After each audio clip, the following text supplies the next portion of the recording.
Colombo's streets were swarmed by jubilant Sri Lankans as President Gotabaya Rajapaksa, who was on the run following the violent invasion of the presidential palace by the country's citizens, stepped down. They danced, sang, and sloganeered against the dynastic Rajapaksha rule, which they blame for the political and economic crisis that the island nation had plunged into. Earlier, the weeks-long protests came to a head when protesters occupied key national buildings. Gotabaya Rajapaksa, who was desperately clutching onto his position, made a last-ditch effort by installing Vikramasinghe as acting president before fleeing to the Maldives and then rerouting to Singapore. However, every political tactic of Gotabaya failed. It was the people's struggle that tasted the triumph in the end.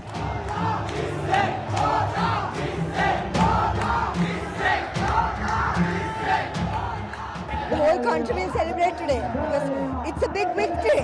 So finally we won one mission and there's another mission and there will be more missions on behalf of the country. We will not going to be stopped.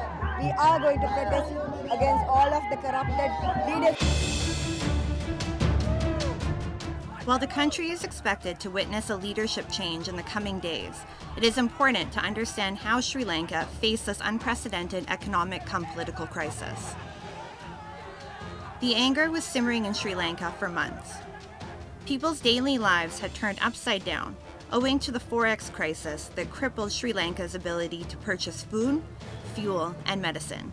It wasn't a result of one or two poor decisions, but a culmination of years of poor planning, policy paralysis, and counterproductive populism. The situation was further worsened by flawed fiscal policy, external debt, tax cuts, and the COVID-19 pandemic. After the 2019 Easter bombings, the tourism industry, a key component to the country's revenue generation, also faced huge losses. It is not just the internal policies that damaged the country's system, but an external, hawkish state too played a major role in bringing people to the streets. Observers say the island nation, which had its limitations in developing domestic infrastructure, was exploited by China for strategic advantages. The nature and execution of high-profile Chinese-funded projects not just contributed, but worsened the situation. By lending billions of dollars to Sri Lanka, knowing that the latter could barely afford to repay, Beijing successfully deceived Colombo into its debt trap. The international players have now urged China to help Sri Lanka in stabilizing the situation. We're really looking to China to step up their role in debt restructurings that are eligible for treatment under the common framework. We've not seen much progress, and part of what I expect to do over the next several days is urge our partners and in the G20 to put pressure on China to be more cooperative in restructuring these unsustainable debts. Facing the challenge of soaring inflation and severe crunch of essentials, the country continues to stare at hard days. And while the recent turn of events could be labeled as people's victory, it has become even more important for the island nation to tread cautiously in times to come. A successful negotiation with the International Monetary Fund might just be the beginning it needs. It is also incumbent on the leadership of the island nation to reach out to friendly and supportive countries like India and Japan that have pumped in over $7 billion USD since the crisis broke out.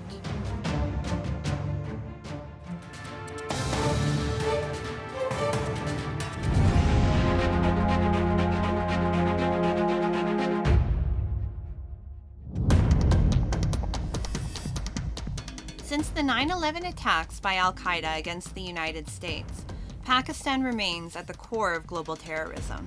It not only remains a breeding ground for terrorists, but is also a financing hub for global terrorism, despite facing stern warnings and sanctions by the international community.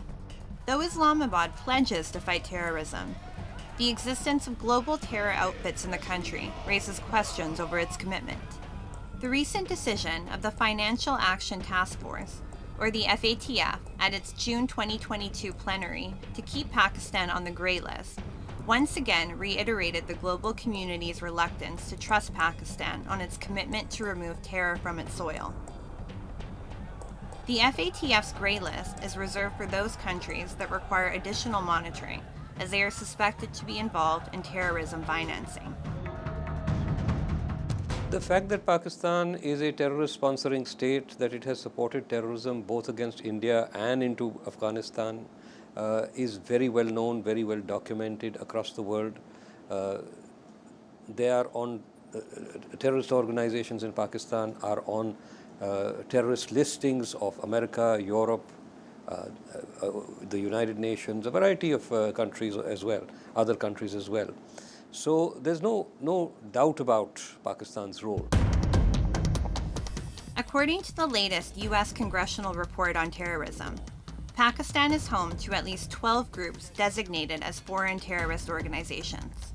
Notably, several of them included in the list target India. They include Lashkar-e-Taiba, Jaish-e-Mohammed, Harkat-ul-Jihad Islami, and Hizbul Mujahideen.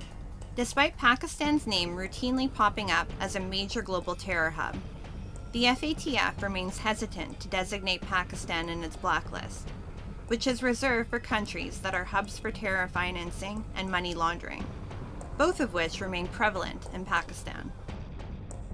The Independent Congressional Research Service went on record in its report that Pakistan-based Lashkar-e-Taiba was responsible for major 2008 attacks in India's Mumbai city, as well as numerous other high-profile attacks.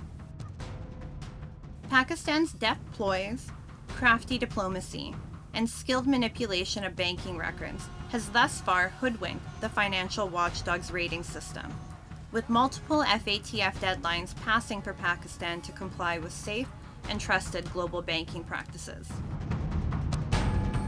The FATF grey list does not have teeth, and very clearly the international community has never been willing to actually act against Pakistan, even when Pakistan was supporting terrorist organizations which were killing American forces in Afghanistan, killing European forces in Afghanistan. So I don't think the world has the will to really act against Pakistan-sponsored terrorism. Even though Pakistan has avoided the FATF's blacklist, its current status in the gray list has taken a detrimental toll on its economy. Pakistan's continued support of terrorism has shaken the world's confidence in Pakistan's economy, and this has trickled down to hardships faced by its people.